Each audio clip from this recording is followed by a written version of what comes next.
Welcome, everyone. Thanks for making the time to join us for this webinar. I hope you can all hear me okay. I see some people still joining, so I'll keep my introduction long. No, kidding.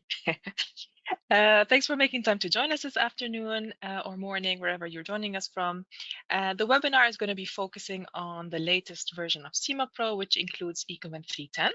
And it's become kind of a tradition to do this release webinar with our data partner, ecoinvent, which is really great, right? Great.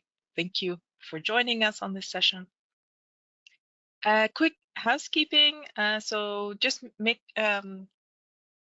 note that the session is being recorded, and the recording will be made available on the Help Center in a couple of days. Also, feel free to send your questions or comments in the chat box or the question box throughout the session, and we will try to address them as soon as possible. And if we run out of time, we will always get back to you after the session. And throughout the webinar, we will also engage with you and we've set up a few polls. So it would be really great if you pitch in on those polls.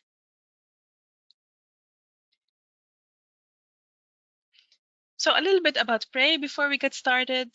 We strive to foster a vibrant ecosystem for fact-based sustainability, where our values are focused on innovation, transparency, and collaboration. So in terms of innovation, we try to provide the facts that help companies truly integrate sustainability in their own decision-making and throughout their value chain. To make this happen, we've, of course, built innovative solutions like SimaPro, based on sustainability metrics, lifecycle assessment, and information sharing. For transparency, it's really important that lifecycle information is accessible and available to everyone in a relevant and meaningful way. And we feel that this is the only way sustainable practices can be assessed on their merits and help fuel better decision making. So yeah, facts are facts, I would like to say, and let's make sure we use them to fuel our actions and practices. And finally, in terms of collaboration, so of course, sustainable change is not something you can do alone. We need each other. And our goal is to serve as a small but crucial pivot in a larger ecosystem of systems, tools, people, and organization, helping to drive the change to a better world. So building community is very important to us, and we do that with our clients, with our data developers, and other partners in this large ecosystem. Some of the stats we are proud of. So we are currently, even though we're based in a small little town called Amersfoort in the Netherlands, we have partners in more than 24 countries worldwide, and we serve more than 10,000 users. So we're really proud of our community. We have quite an active community, and those of you who are, for example, part of our LCA discussion list know what I'm talking about. But we're really proud that we speak to such a large audience and can continue to serve you after 30 plus, no, not 30 plus, almost 30 years.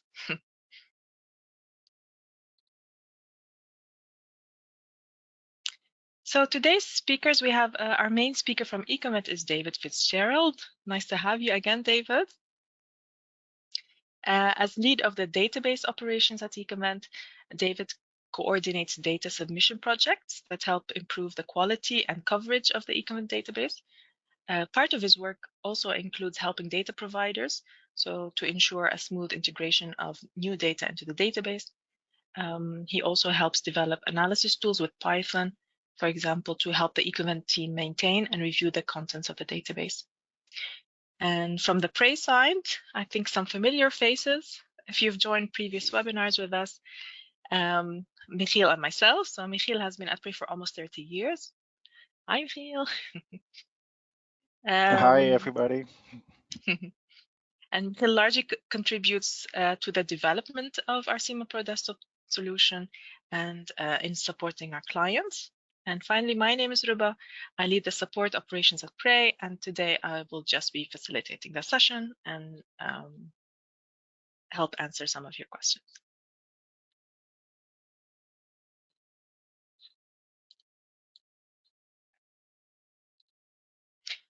So what you can expect in the next hour, we will walk you through the changes in SimaPro 9.6.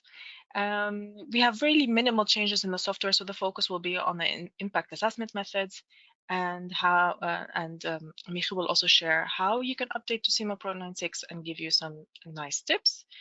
Then we will hand it over to David for the major part of this webinar. We will discover what's new and has been updated in v3.10, and also sharing some handy tips for getting more out of your ecoinvent license.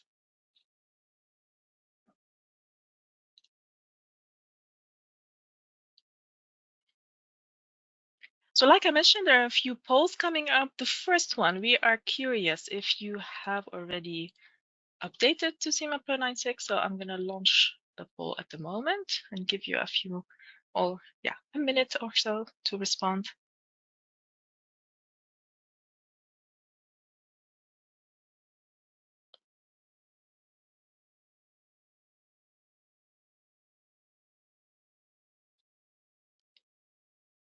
3, 2, 1.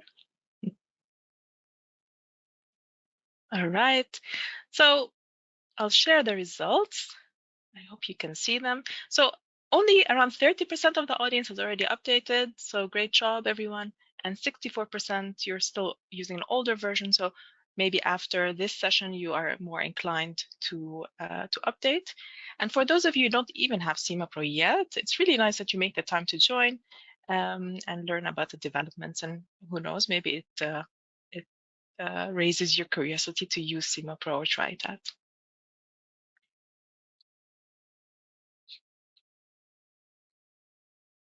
One more poll before we get to Michiel's part. Which version of ecoinvent do you use? So let me share that one. So here we're talking about the version number specifically. Are you using the latest version? Of course, if you've updated to SimaPro 9.6, that makes sense. Are you still using 3.9, 3.8, 3.7, or even older versions? We're curious. It could be that you're using multiple. So you can choose more than one.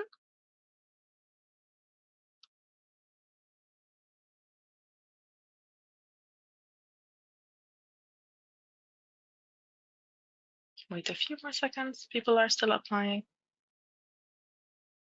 Well, it's great. A lot of you know which versions you're using. We've had at support that some people don't really realize. But most of you, yeah, it makes sense, of course, based on how many people have updated. Most of you are still using 3.9, excuse me, followed by 3.10 already, 3.8, as well as some of the older versions. So it's really nice to see. 3.7, not so much. That's interesting.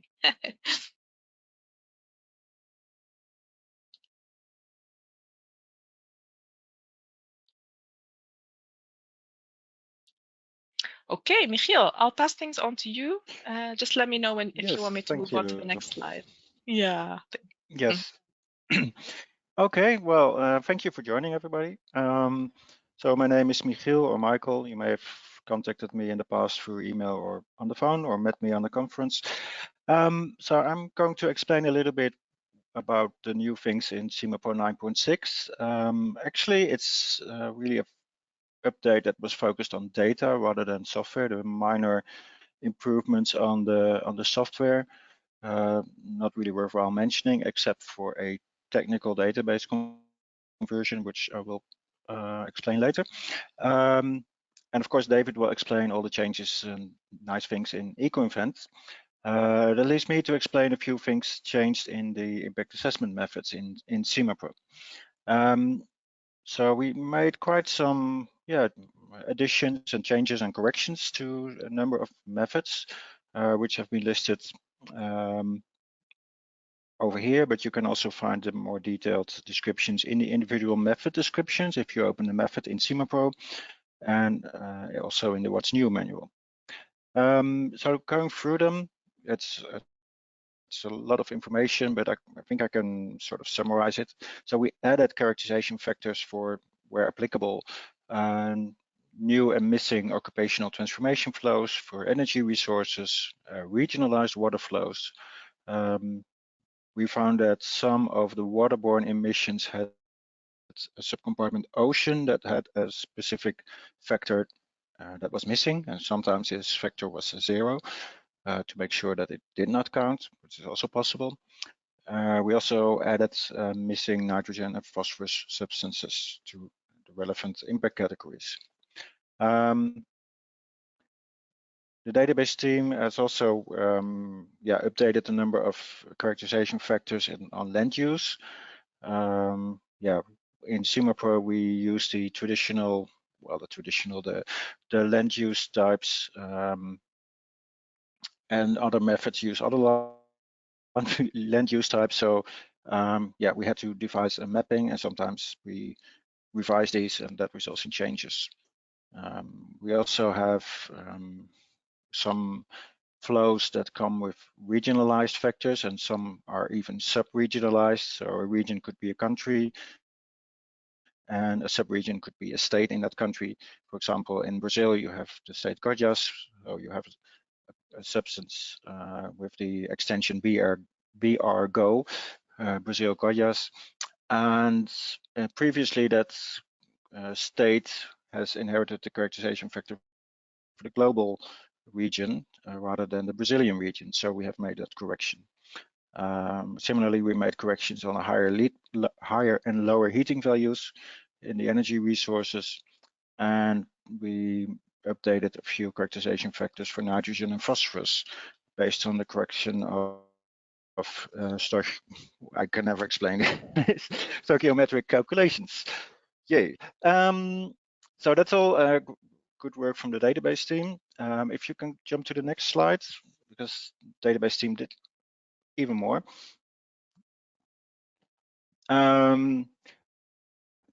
They also updated some specific methods, like the IPCC. We found an issue in the sulfur hexafluoride correction factor. So that has been corrected. For land use biodiversity of Sudari, we found an issue with the signage. So the positive and negative signs were flipped for a specific transformation, for specific transformation flows.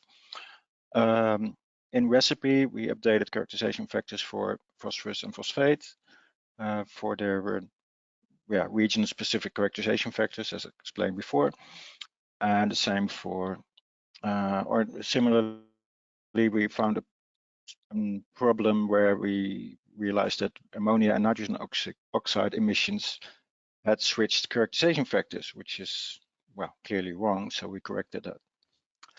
And then for the real nerds and the real chemists, the impact category unit for the human health non-cancer category in bees, there was a slight mistake. That was been updated from the grams C7H7 to grams C7H8 equivalence, which means it is now proper toluene equivalence rather than some kind of benzyl radical stuff. But that's nerdy stuff. And a correction actually of a factor of 1,000 for the unit of tin in non-cancer and ecotoxicity categories. So you can imagine that if you have all these methods with literally thousands and thousands of substances in dozens of impact categories, some things sometimes go wrong, and we are pleased that we have corrected these. So should you be able to find more issues, please report them. Of course, it can mean that this may affect your results. It's hard to say when this will happen. It really depends, as we always say in LCA. But please be aware that certain changes could arrive from either changes in the inventory data in ecoinvent if you use these, or from specific updates to the impact assessment methods. If you can go to the next slide, please. I can now explain a little bit how to get SimaPro 9.6. Most of you have received an email with instructions that will point to the SimaPro Help Center. If you have not received it, please check with the SimaPro contact person. And if you're in doubt, you can also contact us through support@simapro.com.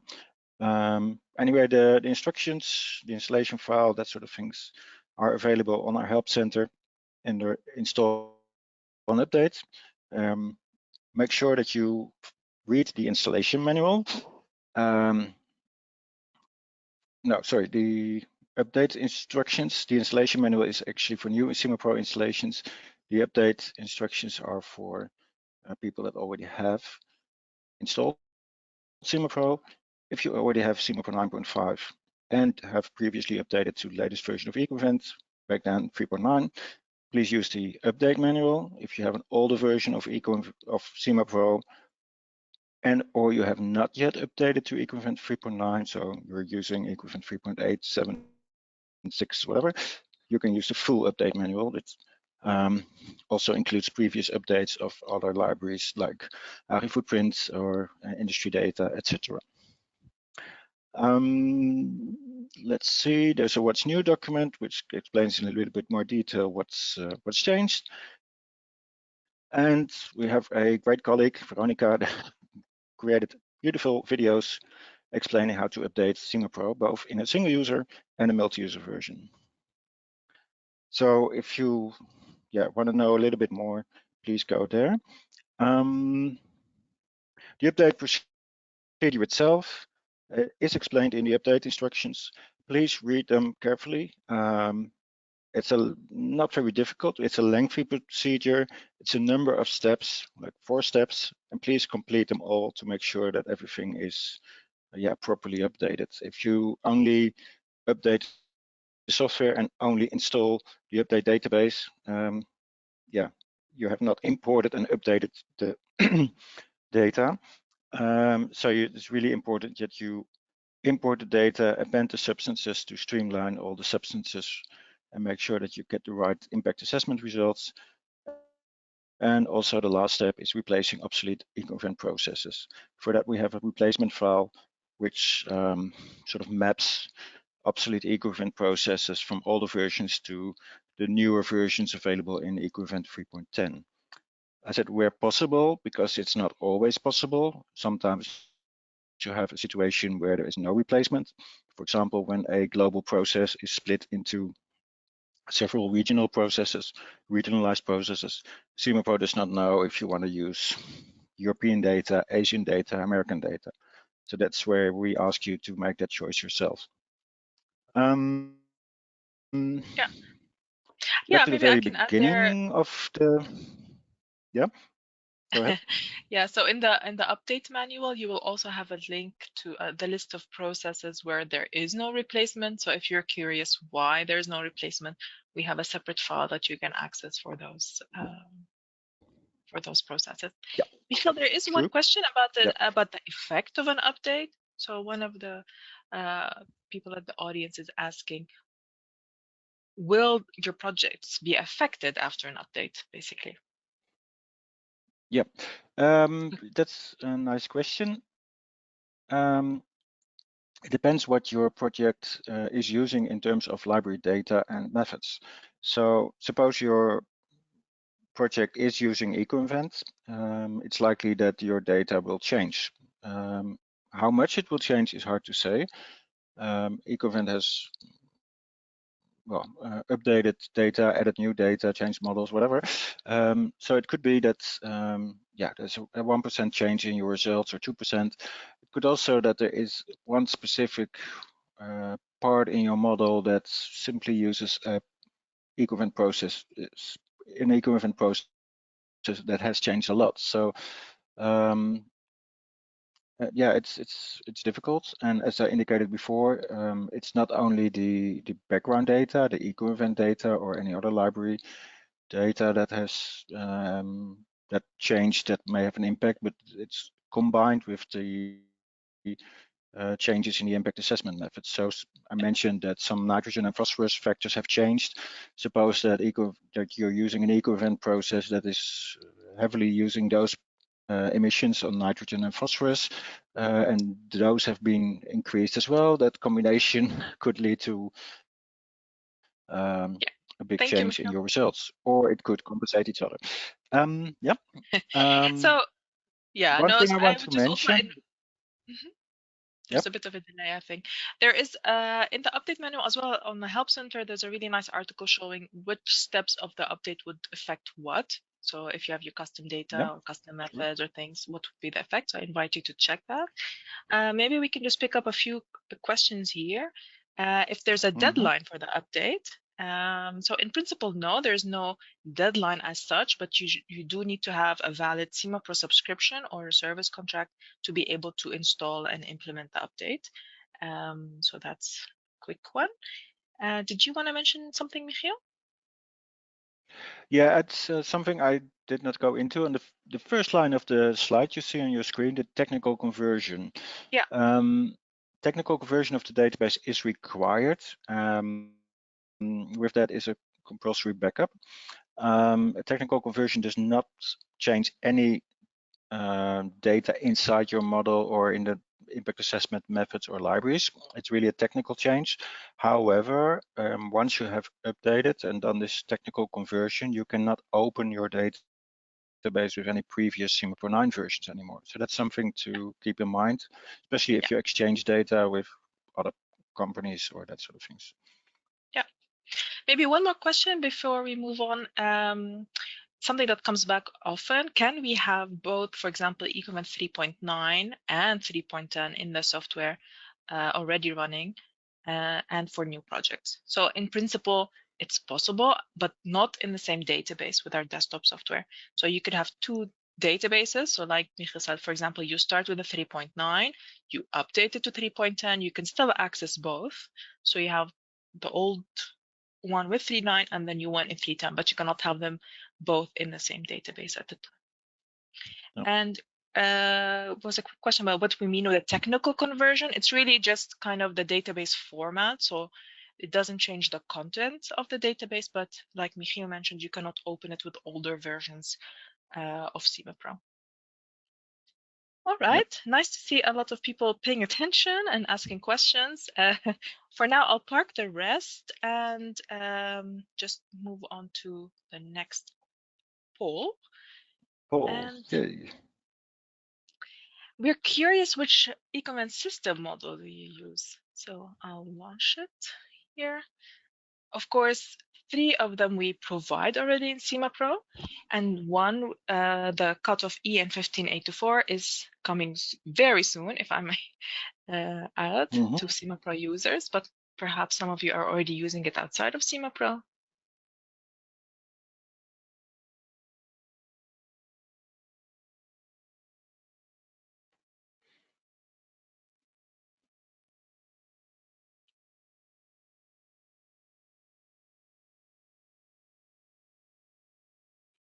Again, indeed, you can select multiple choices and wait a few more seconds.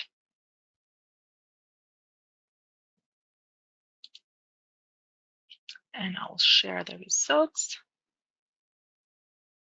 So we have 87% using the allocation cutoff by classification, followed by 15% using APOS, 10% using the EN15804, and 7% using consequential. So that's interesting and maybe a nice bridge to the next slide, Michiel. Yes, indeed. So in the past, we provided all the free system models of ecoinvent in one database, and we found that that was a little bit confusing for people in the sense that we saw projects that were using, were actually linking to all the free models, which was sometimes intentional, but mostly not, which made it rather inconsistent. Additionally, updating all those free, or actually 6 libraries of 2 versions of 3 different ecoinvent versions, started to take a lot of time and that sort of things. So with the start of SimaPro 9.5, we provided only allocation cutoff by default in the professional and the update databases. For the people that really want to use either APOS or consequential or both, they can still find it and download it for free for those that have an ecoinvent license. And they can also update it. If you have not used those libraries, you can delete them.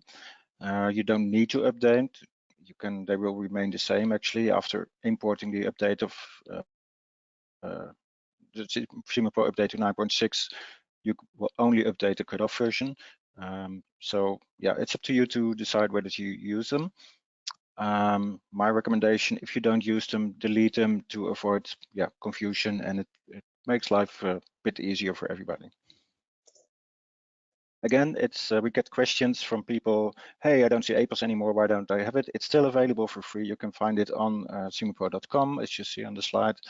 If you go to the marketplace and go to ecoinvent, you can find those and download them. Thank you so much, Michiel. Yeah. We have quite some I think it's questions. time for David to. Yes, okay, exactly. go ahead. I'll make you presenter, David. Okay.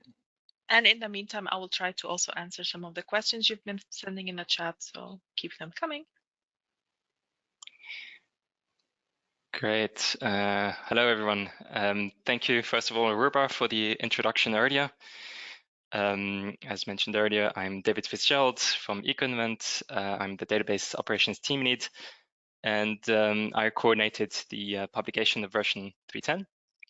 And so today I'll be talking about what is contained in this latest version, and I will basically give a general introduction to the different updates that were made, and I will also highlight at the end where you can find more detailed information for each of the sectors that have been updated. So here's an overview of what I'll be talking about. For those unfamiliar with ecoinvent, I will first give a quick introduction about who we are and what the ecoinvent database contains. I will then explain what has been updated for version 3.10, going through each of the different sectors that were changed for that new version. And at the end, I'll be mentioning a few general updates and other features that are included in version 3.10. So what is the ecoinvent Association? We are a not-for-profit association based in Switzerland, and which was founded 20 years ago by several Swiss research institutions. We actually just celebrated our 20-year anniversary last year. Today, the ecoinvent team comprises over 70 employees, and our main activity is the publication and maintenance of the ecoinvent database. So what is the ecoinvent database? Our database contains data that model the average inputs and outputs of human activities, covering a wide range of products and services. We work with a variety of data providers from various organizations, such as research institutions and industry associations. Before we publish the data, we make it go through a review process to ensure that it complies with ecoinvent's data quality requirements. Today, there are tens of thousands of users that use the ecoinvent database in over 80 countries. They either access the data directly through our website or use it through softwares and other tools such as SimaPro. So here's an overview of the main sectors for which data is available in the ecoinvent database. As of version 3.10, the database contains over 20,000 datasets that model the different steps of the supply chains of products and services of the sectors depicted here. So moving on to the main topic of today, which is the updates done for version 3.10. So the updates for version 3.10 concern mainly the 9 sectors listed here on the left side of the table. The most significant changes were made in the sectors for oil and natural gas, chemicals, electricity, and waste. I will be spending a bit more time on those sectors, in particular oil and gas and the chemicals, and then describe more briefly the updates done in other sectors. And at the end, I will cover the few other updates that are not specific to a sector, as well as some of the files and features available to ecoinvent users. If possible, we will answer a few questions as we go along and try to answer as many at the end if we have some time left.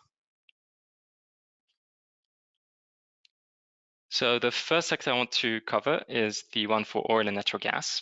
The update done for version 3.10 builds on top of the major update made for 3.9.1. Basically, the modeling of the whole sector has stayed the same as how it was set up for version 3.9, but has been updated based on the most recent statistical data available. The data are for the year 2021, meaning that they do not reflect yet the changes that occurred since the full-scale war in Ukraine has started.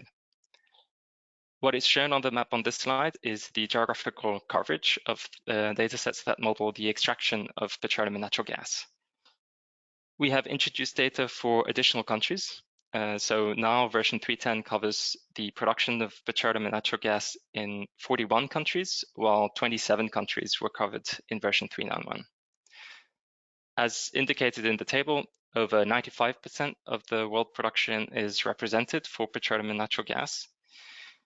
In the extraction activities, the main data points that differ from one country to another include emissions of methane, gas flaring, energy requirements, production volumes, and infrastructure inputs. In terms of modeling changes in these activities compared to what was available in version 3.9, the main changes concern how the water balance and discharge of produced water are modeled, as well as the modeling of borewell infrastructure. For version 3.10, the modeling of water flows is based on regional factors published by the International Association of Oil and Gas Producers. In addition to the datasets for extraction of oil and natural gas, we have also increased the coverage of datasets modeling the export of liquefied natural gas.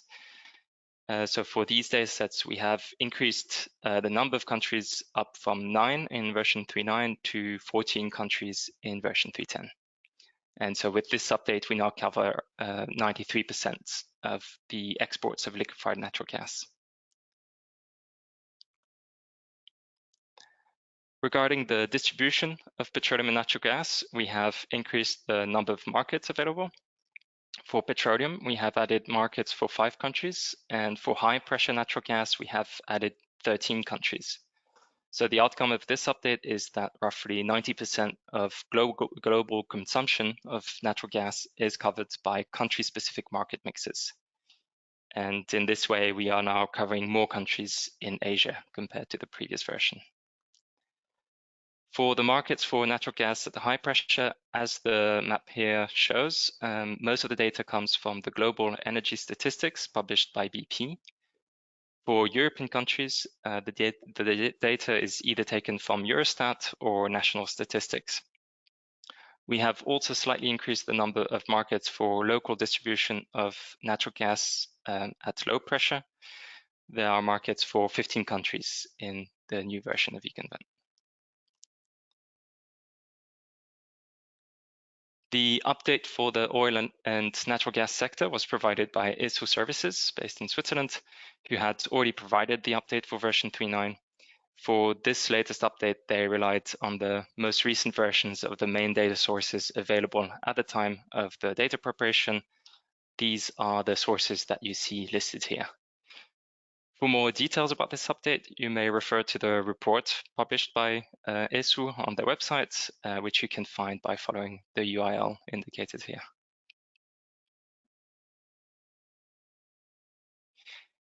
Still in the fuel sector, for version 3.10, we have introduced new datasets that model the production of coke in China through 2 different technologies, which are wet quenching and dry quenching.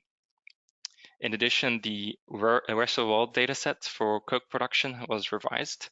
The rest of the world dataset in version 3.10 now represents a rated average of the datasets in China, Germany, and the US.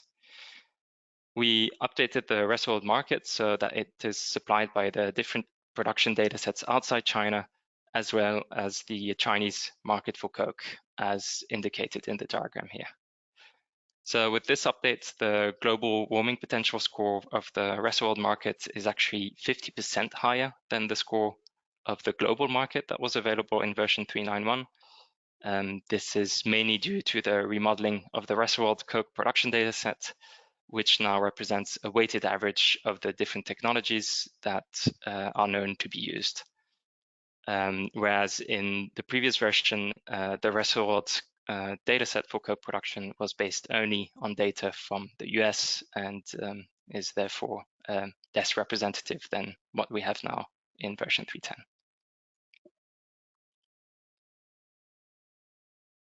For the chemical sector, we have made several major updates for version 3.10 as well.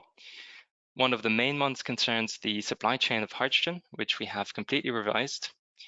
There are now two different products that model hydrogen, both in gaseous state. So one is low pressure hydrogen and the second one is medium pressure hydrogen. The low pressure hydrogen represents hydrogen at around 25 bar, which is considered to be used on site or in close vicinity to the production facility. The medium pressure hydrogen represents hydrogen that is ready for transportation at 200 bar. In version 3.10, there are two main production technologies for hydrogen. The first is steam methane reforming, which was already present in 3.9.1, but has been updated for 3.10.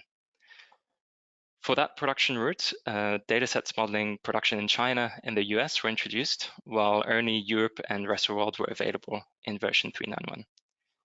The second main production technology is coal gasification, which is a brand new activity that was added in version 3.10 for China, as well as in the US and rest of the world.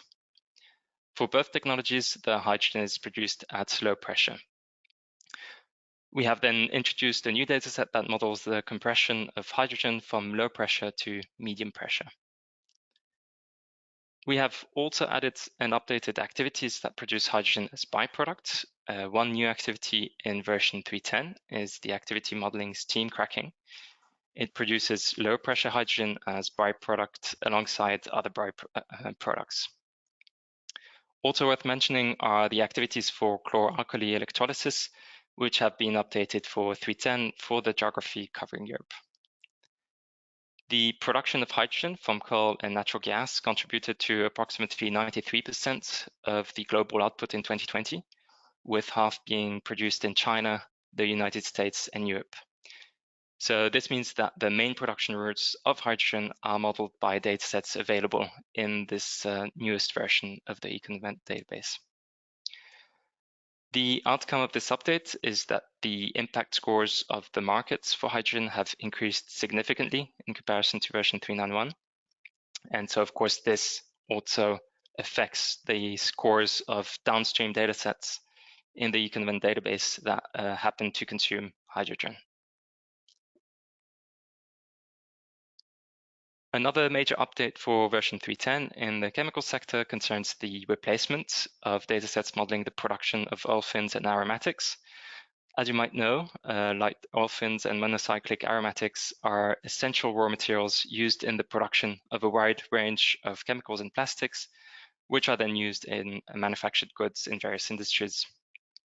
In previous versions of the database, the production of these products was modeled without aggregated lifecycle inventory datasets, which meant that those datasets were, for example, not connected to the oil and gas supply chain that is modeled in the ecoinvent database.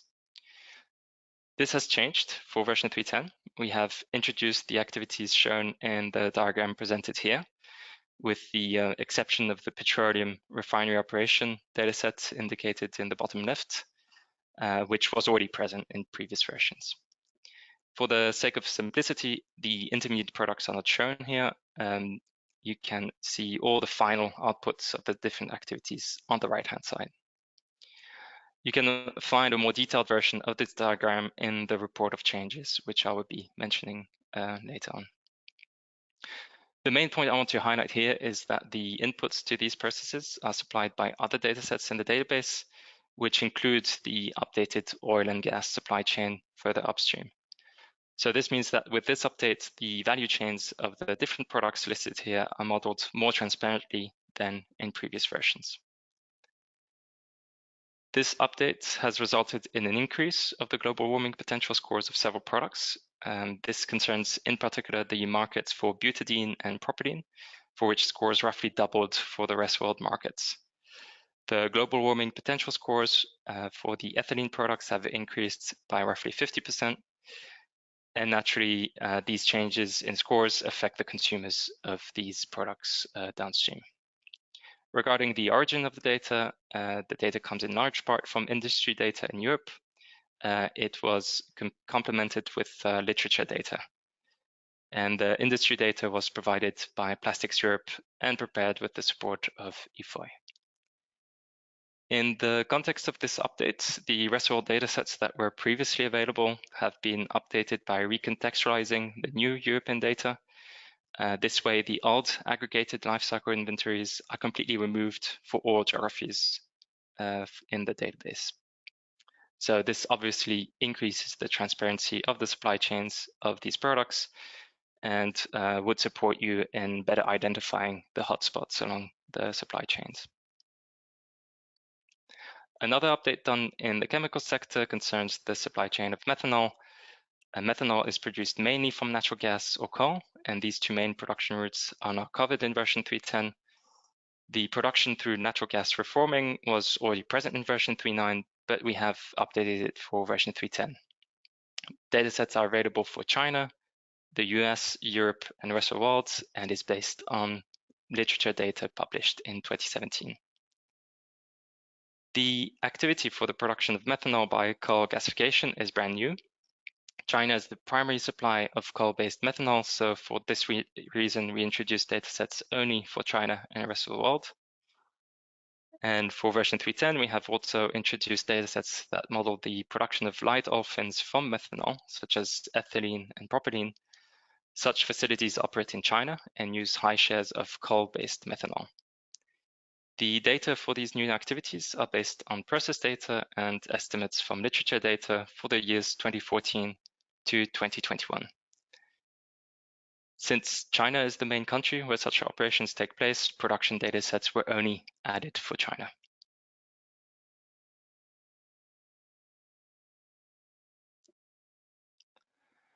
Another interesting update done in the chemical sector concerns the production of diisocyanates and polyols.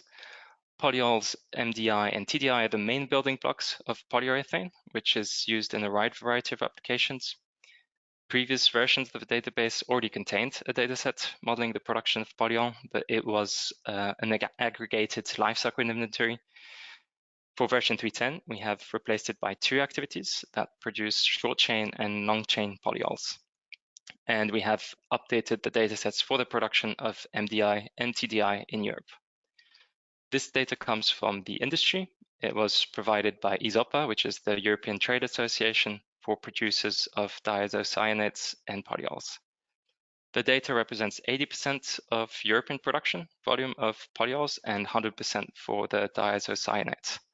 So this means the datasets in version 3.10 represent the most up-to-date data available for these production processes in Europe. The rest of all datasets were also updated based on this data since they were based on the old European datasets. In addition to the new and updated unit process data, we have also added datasets that contain the eco-profiles that have been published by ESOPA for these products. These eco-profiles are aggregated lifecycle inventories and were not calculated with the ecoinvent database in the background. They were also created using different allocation rules than those applied in the ecoinvent database. But these datasets can be interesting for users who would like to use these eco-profiles as they were published by ESOPA. However, these datasets do not supply any other datasets in the ecoinvent database since the updated unit processes are used instead.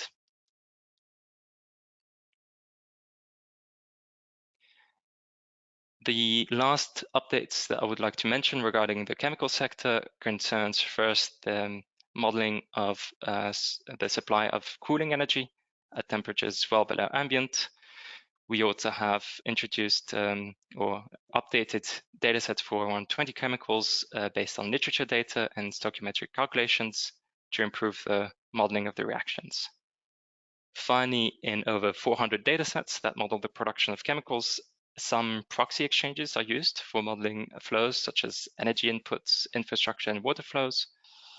And the way these proxy exchanges are used has been harmonized for version 3.10 so that we ensure consistent modeling throughout the chemical sector. Now moving on to the next sector, we have updated, as we do every year, the electricity sector. This update was carried out in collaboration with ETH Zurich and the Paul Scherrer Institute. As was the case in previous versions, the markets in ecoinvent represent 100% of the statistically reported data for electricity supply. So this means only a few very small countries and some island states are not represented in the database. For version 3.10, the market mixes for China, India, Brazil, and Switzerland were updated based on national statistics for the year 2021. For the other countries, the data is based on statistics published by the International Energy Agency for the year 2020, except for the US and Canada, where data for the year 2021 was already available.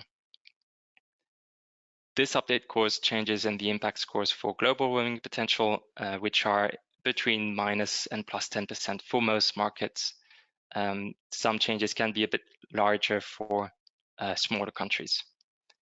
Apart from updating the market mixes for all datasets that model electricity markets, transformation, and import activities, we updated the reference year wherever it is mentioned in the metadata fields. So for example, the general comment that you can find in the dataset. In this way, we make sure that the dates mentioned in the comments correspond to the year of the statistical data. Also in the electricity sector, we have updated the European electricity residual mixes that we had introduced first in version 3.9. These mixes represent mixes of untracked electricity consumption, meaning electricity that is not tracked through reliable tracking mechanisms such as guarantees of origin. In version 3.10, there are no residual mixes for Austria, Ireland, and Switzerland, as these countries fully disclose the origin of all their electricity consumption. The data is based on statistics from the Association of Issuing Bodies. And last update I want to mention for the electricity sector is that we introduced datasets that model the production of small-scale wind turbines in Germany. Another significant update for version 3.10 concerns the restructuring of the waste sector. With the previous modeling approach for waste treatment, the final fate of a waste and all the waste being generated throughout the different treatment steps were modeled in one single dataset. So this is what is depicted in the box on the left side of the slide. The old modeling approach was limited in terms of what could be easily customized by the user. Also, no transport was accounted for between the different treatment steps in the supply chain. Now in version 3.10, intermediate waste produced by the different treatment steps have their treatment modeled in separate processes. Also, markets have been added between these different intermediate treatment steps so as to account for collection and transportation. Although for the sake of simplicity, the markets are not shown in the diagram on the right side of the slide. With this new approach, transparency is increased since intermediate wastes are explicitly modeled. This means that the treatment chain can be analyzed in more detail and can be optimized. It also enables users to more easily adapt waste treatment chains to their specific situation in case they have that kind of data available. This disaggregation of treatment chains had been done for wastewater for version 3.9, and now for version 3.10, the treatment chains for all other wastes in the database have been disaggregated. So the result of this is that many datasets have been added to the database for the waste treatment sector. For the agriculture sector, we have two main updates. For Australia, we have added datasets that model the production of 5 crops. These new crop datasets are modeled for specific states, so for example, Queensland, Tasmania, and Victoria. We also introduced datasets modeling 5 types of field operations, which are available at the country level. The second major update concerns data for the United States. We have introduced regionalized data for 4 different crops for many states in the US. Those 4 crops were previously only modeled at the level of the country. 41 datasets that model field operations were also added, and in this case at the level of the country. For version 3.10, we have also added new data for flax production in Europe. there are 3 products available: flax straw and short and long flax fibers. These data were provided by the Alliance for European Flax Linen and Hemp. The last point I would like to mention for this sector concerns a new file that we have made available in our database. This file contains the values of greenhouse gas emissions related to forest, land, and agriculture. These emissions are referred to as flag emissions. Since agricultural datasets in ecoinvent account for most of the emission sources mentioned in the flag guidance, this file contains land use change related emissions for all agricultural datasets contained in the ecoinvent database. The file covers datasets that already have land use explicitly modeled in ecoinvent, as well as those that do not yet have these land use exchanges modeled. So this file can support users who are interested in setting science-based targets for flag-related greenhouse gas emissions. And you may download this file by accessing our database through our website and then going in the file section, which I'll show at the end of this presentation. So here's just a small snapshot of what you find in that file. So what you can see in the green columns are the names of the datasets and the crop product that is produced. And in the blue columns, we see the flag-related emissions. Now, moving on to the construction sector, we have several updates in that sector. To summarize them, we have basically either added or updated data for specific countries. So in this way, we have improved the geographical coverage for this sector. The first update concerns data for construction materials in Tunisia, which was a country that was not covered so far. The data was collected in 2019 and covers clinker production, as well as the production of 3 types of cement produced in Tunisia. The other update concerns cement and clinker in Switzerland, which was updated based on data from 2017 to 2021. And in the context of this update, several types of cement that are no longer produced in Switzerland have been removed from the database for version 3.10. And it's worth mentioning that this data was provided by SemSwiss, which is the Swiss Cement Association. This data is a national average of all cement producers in Switzerland. We have also introduced a variety of new products for the construction sector in Ecuador. We have new data that cover the production of clinker, cement, and concrete block. And we have also obtained data for artisanal construction materials, which includes adobe bricks, clay bricks, for which 2 different production technologies are available. Data for clay tiles was also added. In addition to the construction materials, we have also added data for bamboo products in Ecuador, which cover bamboo culm, as well as bamboo poles and flattened bamboo. These products were already available for other countries in the database. For these other countries, we've updated the production volumes for version 3.10. We have a couple of updates worth mentioning for the pulp and paper sector. The first update concerns an update of the datasets that model the production of containerboard and corrugated board box. The data comes from European producers and is from 2020 and covers from 70 to over 80% of European production, depending on the product. In addition to the update of the European datasets, the datasets for Quebec and the rest of the world were updated in the cases where they were extrapolated from the old European datasets. The second update for this sector concerns new datasets for beverage carton production for 3 types of liquids, which cover UHT milk, fresh milk, and juice. And these datasets are based on an LCA study on beverage cartons in the European market, which was conducted by IFOI. And now the last sector I want to briefly mention is the metal sector. So for this sector, with the collaboration at the University of Barcelona, we have introduced datasets that model the application of surface coating by thermal spraying. 3 different types of thermal spraying available in version 3.10, as well as a dataset modeling the preparation of the workpiece by abrasive blasting. The second update I would like to mention is the update of prices of rare earth oxides. This update was done in order to have all prices of rare earth oxides based on the same source. This way we have a more reliable and consistent representation of the ratios of prices between the different rare earth oxides.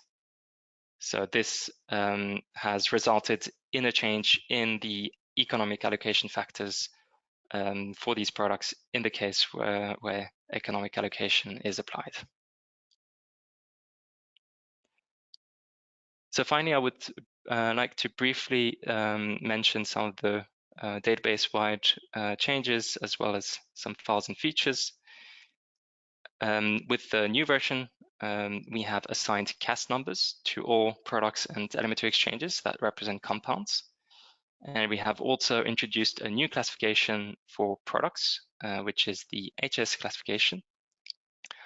You can find it, for example, in one of the Excel files that is available on ecoinvent's website. This is the database overview file, which contains a list of all datasets available in the database. And within that file, you can filter for datasets by filtering using the HS classification, or you can also use the CAS number or some other classifications that are available in this latest version of the database. You can find more detailed information about version 3.10 on our website.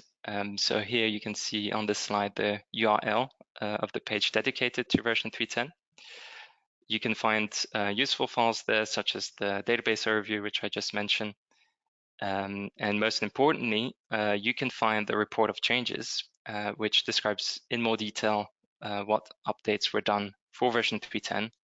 So whether you would like to dig into the details of some of the updates I mentioned before, or see other updates that I haven't mentioned, all of that is contained within that report.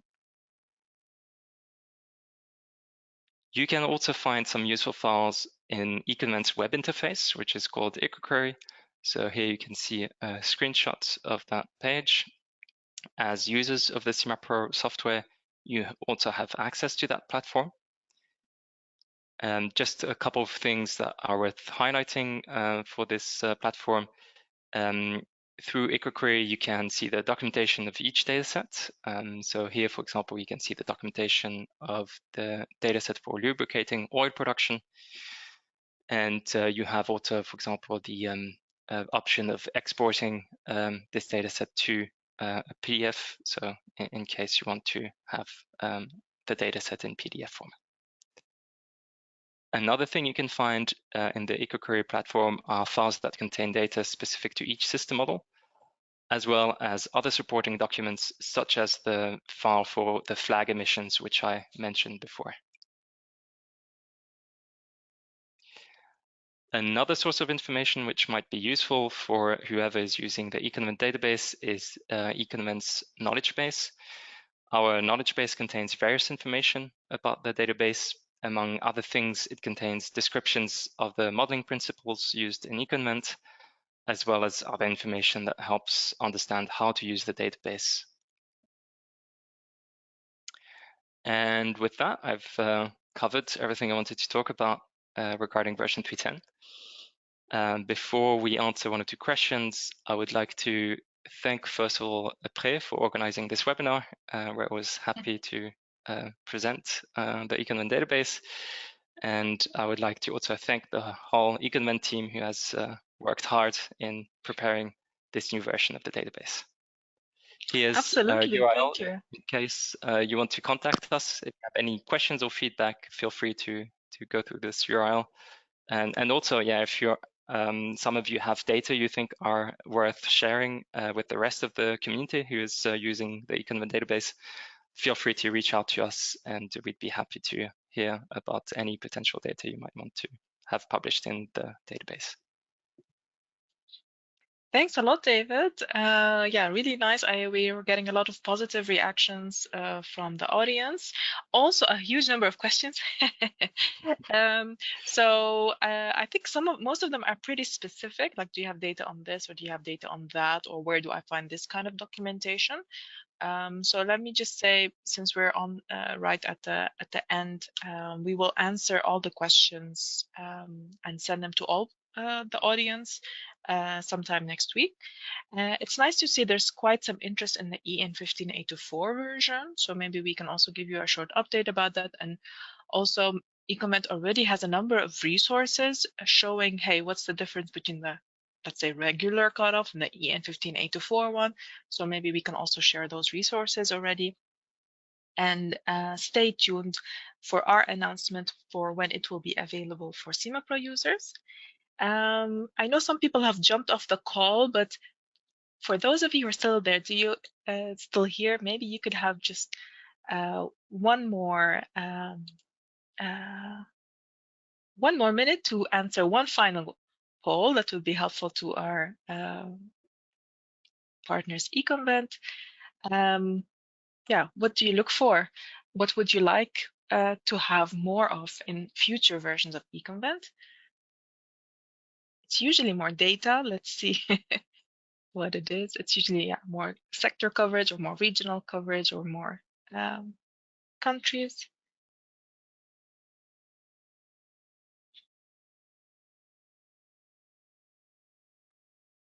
Interesting shift this time. Give it 2 more seconds.